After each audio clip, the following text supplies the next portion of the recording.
صحیح بخاری میں حدیث ہے، نبی علیہ السلام کے پاس واشی آیا فتح مکہ کے موقع پر، اور وہ واشی کون تھا؟ قاتل حمزہ۔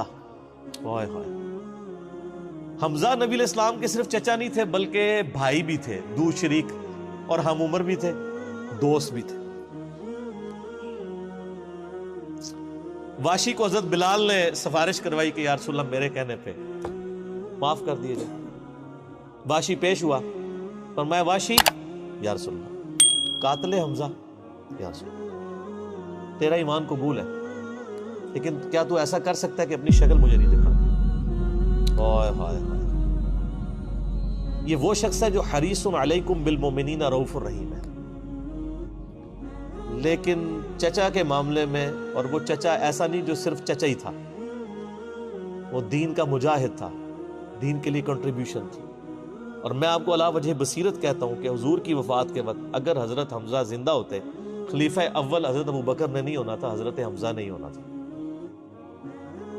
اس کا لاجیکل ثبوت یہ ہے کہ غزوہ بدر میں مسلمانوں کا لیڈر کون تھا آرمی کا؟ حضرت حمزہ۔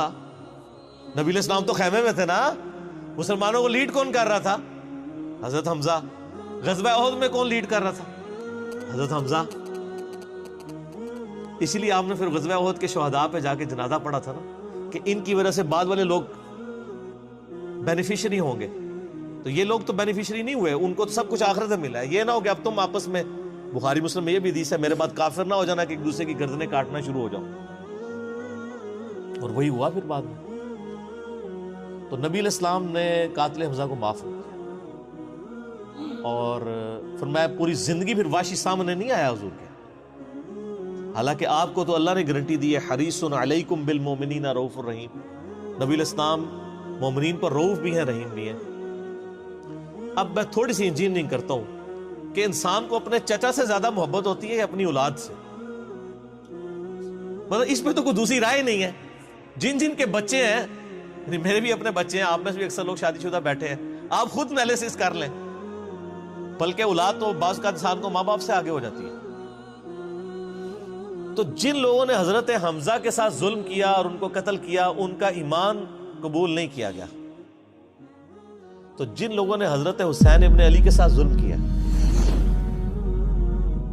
یا حضرت علی ابن ابی طالب کو تکلیفیں دی ہیں جو حضور کے بچوں کی جگہ تھے، ان کے بارے میں آپ ایکسپیکٹ کر سکتے ہیں کہ نبی الاسلام کے دل میں ان کے بارے میں کوئی محبت کے جذبات ہو؟ Not at all. حتیٰ کہ آپ دیکھ لیں مسند احمد میں تواتر سے وہ حدیث نقل ہوئی ہے کہ ابن عباس کہتے ہیں کہ ایک دوپہر کے وقت میں نے خواب دیکھا اور میں گھبرا کے اٹھ گیا اس خواب کی وجہ سے۔ میں نے دیکھا کہ نبی علیہ السلام جو ہے وہ پرانگدہ حالت ہے، بال بکھرے ہوئے ہیں، جسم پہ گرد پڑی ہوئی ہے، ہاتھ میں خون کی ایک شیشی ہے، اور میں نے کہا یا رسول اللہ میرے ماں باپ قربان، آپ کی کیا حالت ہے؟ تو فرمایا کہ یہ حسین اور اس کے ساتھیوں کا خون ہے جو صبح سے میں کربلا میں سمیٹ رہا ہوں۔ اور یعنی ایک اللہ کی طرف سے دکھایا گیا یہ تشبیہ، یعنی ایک علیحدہ سے ایک محکمہ خواب، ایک محکمہ بالکل الگ سے۔ آپ مجھے خواب میں آئے تو آپ کو نہیں پتا ہوگا کہ آپ میرے خواب میں آئے، یہ اللہ تعالیٰ تمثیلاً دکھاتا ہے۔ اور نبی علیہ السلام کو خواب میں دیکھ رہا ہے کون؟ صحابی، تو وہ تو کنفرم ہے، بخاری مسلم میں حدیث ہے جس نے مجھے خواب میں دیکھا میری شکل میں شیطان نہیں آ سکتا، اور وہ شکل صحابی کو تو پتا تھی، اور صحابی بھی عام نہیں، عبداللہ ابن عباس کہتے ہیں میں گھبرا کے اٹھا، میں نے وقت اور تاریخ نوٹ کر لی اور دن بھی۔ کئی ہفتوں بعد پتا چلا کہ اسی دن 10 محرم 61 ہجری میں حضرت حسین ابن علی کو شہید کیا۔ تو حسین ابن علی کی وفات کے اوپر یہ ابن عباس کو خواب میں آنا، حضور صلی اللہ علیہ وسلم نے انڈیکیٹر دے دیا ہے نا۔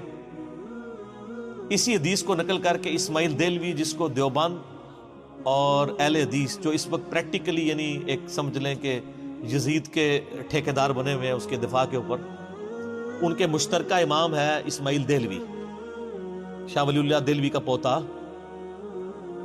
اس نے جو کتاب لکھی ہے نا تقویت الایمان، جس میں گستاخیاں بھی ہیں، وہ اس کتاب کے اندر ہم نے اس کا جے پی جی بھی لگایا تھا، اس میں اس نے لکھا ہے کہ اس حدیث سے پتہ چلا کہ نبی علیہ السلام وفات کے بعد بھی اللہ کی جنتوں میں حسین کے قتل کی وجہ سے غم زدہ ہیں۔ اور اس نے بھی لکھا یزید پلید لفظ لکھا، وہ اس پوری کتاب میں جہاں جہاں لفظ استعمال کرتے ہیں یزید پلید استعمال کرتے ہیں، تو بعد میں سعودیہ ایران ٹسل شروع ہوئی تو یہ یزید کی وکالت کرنی شروع کر دی. اہل حدیث تو خیر اس وقت ناصبیت اور یزیدیت کا جھنڈا اٹھائے ہوئے ہیں. دیوبند میں کم لوگ ہیں ایز کمپیئر ٹو اہل حدیث, اور بریلویوں میں تو بہت ہی کم ہے. تو یہ میں آپ کو صرف ایک کمپیریزن بتا رہا ہوں کہ انسان کو اپنی اولاد سے جو محبت ہوتی ہے وہ تو آپ سوچ نہیں سکتے.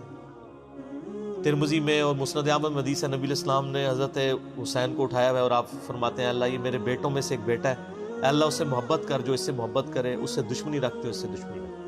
ہم یہ پوچھتے ہیں کہ حسین سے دشمنی کس نے رکھی ہوئی ہے, ذرا پوائنٹ آؤٹ کریں نا. کیا یہ تھریٹیکل بات ہے؟ تھی نا دشمنی, آج تک ہے, اس زمانے میں بھی تھی. تو وہ ان لوگوں کو پھر ان کے ساتھ کیا معاملات ہوں گے؟ باقی واقعہ کربلا والا ریسرچ پیپر 5B پڑھ لیں تو آپ کو معاملات کلیئر ہو جائیں گے. تو یہ غل کے اوپر میں نے بات کی, اور اس کے اوپر بعض لوگوں جو ہیں وہ اس حدیث کے اندر تحریف بھی بعض لوگوں نے کی ہے, بعض لوگوں نے جان بوجھ کے کی ہے, بعض لوگوں نے انجانے کے اندر کیا ہے. یہ روایت المستدرک الحاکم میں بھی موجود ہے اور صحیح سند کے ساتھ, اور المصنف ابن ابی شیبہ کے اندر بھی موجود ہے کہ مولا علی علیہ السلام جو ہیں وہ ان کے پاس حضرت طلحہ کا بیٹا آیا, عثمان ابن طلحہ. تو آپ اس کو جب ملتے ہوئے آپ نے نا سورہ حجر کی وہ آیت پڑھی کہ جو اہل ایمان کے دلوں میں ایک دوسرے کے بارے میں غل آ جائے گا نا, قیامت والے دن اللہ تعالیٰ ان کے دل سے وہ غل دور کر دے گا. پھر وہ جنت میں آمنے سامنے بیٹھے ہوئے ہوں گے, تختوں کے اوپر ٹیک لگائے ہوئے, تکیوں کے اوپر.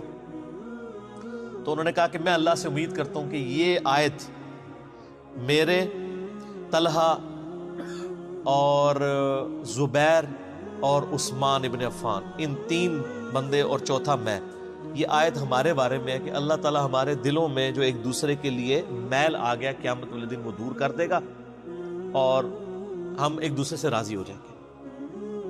ظاہر ہے مطلب وہ تکلیفیں تو پہنچی تھی نا حضرت علی کو, مطلب کئی لوگوں سے تکلیف پہنچی. بل آپ نے ان کو ایک کلین چٹ دے دی کہ میں اللہ سے امید کرتا ہوں کہ ان لوگوں کے بارے میں یہ آیات ہے کہ اللہ تعالیٰ ہمارے دلوں میں ایک دوسرے کی نفرت ختم کر دے گا, جو اگر دنیاوی وجہ سے, دنیاوی طور پر کسی دینی وجہ سے آئی. تو یہ غل کا لفظ وہاں پہ بھی استعمال ہوا. اب ڈاکٹر اسرار صاحب رحمہ اللہ تعالیٰ, چونکہ ان کی حدیث کی فیلڈ نہیں تھی, انہوں نے یہ جب سورہ ہجر کی آیات آئیں, اس پہ میرا مسئلہ نمبر 116C بھی ریکارڈڈ موجود ہے, انہوں نے نا اس میں حضرت معاویہ کا نام بھی لے دیا کہ میں اللہ سے امید کرتا ہوں یہ میرے اور معاویہ کے بارے میں ہوگا. نا وہ نام لیے ہی نہیں ہے, آپ خود سے نہ داخل کریں. حضرت معاویہ کو حضرت علی نے نہیں معاف کیا, پوری زندگی معاف نہیں کیا, کیونکہ ان کی وجہ سے خلافت کا نظام ٹوٹا تھا. حضرت طلحہ تو میدان جنگ سے چھوڑ کے چلے گئے تھے. جب عمار ابن یاسر کو دیکھا کہ وہ سامنے ہیں تو انہوں نے کہا عمار کو تو باغی جماعت قتل کرے گی, وہ چھوڑ کے چلے گئے. تو مروان نے ان کے گھٹنے میں تیر مارا, مستدل الحاکم میں آتا ہے, اور وہ شہید ہو گئے. حضرت زبیر وہ صحابی ہیں یعنی جو نبی علیہ السلام کے بہادر ترین اصحاب میں سے. 12 بندے غزوہ احد میں حضور کے ساتھ رہ گئے تھے 700 میں سے غزوہ احد کے اندر, ان میں سے ایک حضرت زبیر بھی تھے. اور یہ تلوار کمال کی چلاتے تھے, اکیلے میدان جنگ میں آگے چلے جاتے تھے. بخاری میں آتا ہے کہ ان کا بیٹا عبداللہ ابن زبیر کہتا ہے کہ میرے باپ کے 2 شانوں کے درمیان اتنا بڑا زخم تھا جو ہیل اپ ہو گیا تھا, لیکن پھر بھی گڑا پڑا ہوا تھا, میں پورا ہاتھ اس میں داخل کر لیتا تھا, اور وہ زخم ان کو احد کے موقع پہ لگا تھا. ٹھیک ہے. اور پھر جنگ, اسی حدیث میں بخاری کے آتا ہے کہ جنگ یرموک کے موقع پر لوگ یعنی لیڈر کے اوپر چل رہے ہوتے ہیں, تو حضرت زبیر بھی ایک اسکواڈ کو لیڈ کر رہے تھے. تو لوگوں نے کہا حضرت آپ آگے جائیں. انہوں نے کہا جب میں آگے جاؤں گا تو میرے ساتھ کوئی نہیں آگے جا سکتا. وہ اکیلے گھوڑے کو انہوں نے جو ہے وہ ایڑی لگائی اور رومن امپائر کی یعنی فوج کے اندر گھس گئے, اور کوئی بھی ان سے لڑنے کے لیے تیار نہیں ہوتا تھا. اتنی بہادری تھی ان کے اندر. لیکن جنگ جمل میں حضرت علی کے مقابلے پہ آ گئے.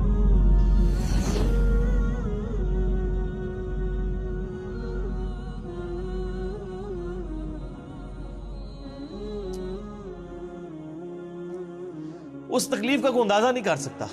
حضرت حسن ابن علی نے بتایا مولا علی سے کہ بھئی حضرت زبیر آئے ہیں, تو حضرت علی نے کہا کہ رکو میں خود جاتا ہوں.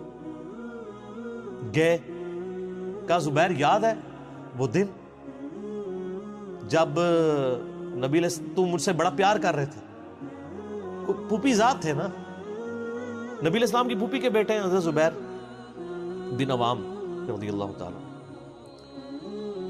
تو حضور نے تم سے ایک بات کہی تھی کہ تم علی سے اتنی محبت کرتے ہو، ایک دن آئے گا کہ تم تلوار لے کے علی کے خلاف کھڑے ہو جاؤ گے. تو تم نے کیا کہا تھا کہ یا رسول اللہ میں علی کے خلاف کھڑا ہوں گا؟ اور میں ہاں، تم اس وقت ظالم ہو گئے. تو حضرت زبیر جو ہے وہ ان پہ غشی طاری ہو گئی، گھوڑے کو، یعنی وہ حضرت علی کا پھر سامنا بھی نہیں کر سکے، میدان جنگ سے واپس چلے گئے. تو بعد میں حضرت علی کے فوجیوں میں سے ایک بندے نے جا کے پیچھے ان کو دھوکے سے قتل کر کے تھا. تو حضرت علی نے کہا کہ زبیر کے قاتل کو میں دوزخ کی بشارت دیتا ہوں، کیونکہ زبیر جنتی تھا. تو وہ شخص پھر حضرت علی سے ناراض ہو گیا کہ ہم نے میں نے تجھے حکم دیا تھا، جب میں نے ان کو جانے دیا تو نے یہ کام کیوں کیا؟ تو وہ پھر خارجی ہو گیا. اور یعنی یہ وہ محبت تھی، وہ جہاں محبت تھی وہ نظر آتی تھی. ظاہر ہے کہ ایک بندے کی ایک غلطی سے اس کی پوری زندگی زیرو سے ملٹی پلائی نہیں ہو جاتی ہے. جس نے اتنا کچھ دین کے لیے کنٹریبیوٹ کیا کبھی نہیں ہو سکتا ایسا. حضرت علی کو بھی اس بات کا پتہ تھا. بہرحال یعنی اللہ تعالیٰ ان سے راضی ہو، اسی لیے نبی علیہ السلام کی اس حدیث یعنی وہ حضرت علی کے اس قول کو حضرت علی فٹ کیا کرتے تھے حضرت زبیر، طلحہ اور حضرت عثمان ابن عفان پہ رضی اللہ تعالیٰ. باقی آپ میرا کربلا والا ریسرچ پیپر پڑھیں تو آپ کو پتہ چلے گا کہ کتنی یعنی مشکل وقت حضرت علی نے اپنی خلافت میں دیکھا ہے اس حوالے سے. یعنی مصنف ابن ابی شیبہ میں آپ کے مخالفین کی لاشیں بھی ہیں، ان پہ بھی حضرت علی گریہ کر رہے ہیں، ایک ایک کی لاش اٹھا کے اس کو صاف کر رہے ہیں. حضرت طلحہ کا بیٹا تھا محمد بن طلحہ، اس کی لاش دیکھی تو رو پڑے، حالانکہ وہ مخالفت میں لڑنے آیا ہوا تھا. پھر حضرت حسن سے کہا کاش میں جنگ جمل سے 20 سال پہلے ہی مر گیا ہوتا، میں یہ دن نہ دیکھتا. ایک ایسا شخص جس نے 8 سال کی عمر میں اسلام قبول کیا، جس نے اسلام کو زیرو سے 3 براعظموں میں پھیلتے ہوئے دیکھا، اور اب اس کو بڑھاپے میں یہ دن دیکھنے پڑ رہے ہیں کہ اس کے سامنے اسلام کا شرازہ بکھر رہا ہے، کہ مسلمانوں سے لڑ رہے ہیں. ایک ایک جنگ میں 8-8 10 ہزار لوگ، جن میں مرنے والے صحابہ ہیں حضور کی تربیت یافتہ، جو ایک آواز کے اوپر حضور کی لبیک کہنے والے تھے، شیر و شکر تھے آپس میں.